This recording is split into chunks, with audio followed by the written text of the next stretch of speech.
បើមិនយល់ទាស់ទេសុំខ្ចីមាសមេស្រឡាញ់គ្នាមួយផ្លែត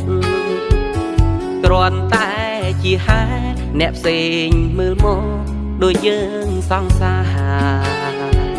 ធ្វើដូចមែនតែនឲ្យគេច្រោះណែនយើងពីកាយា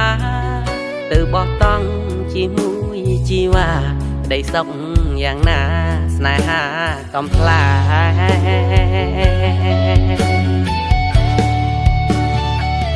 ប្រុងនឹងគេដែរមិនគួរជឿទេគ្មានគេប៉ែតីមិនធ្លាប់ចេះស្រឡាញ់ស្រីពេលបានឃើញថ្លៃអារម្មណ៍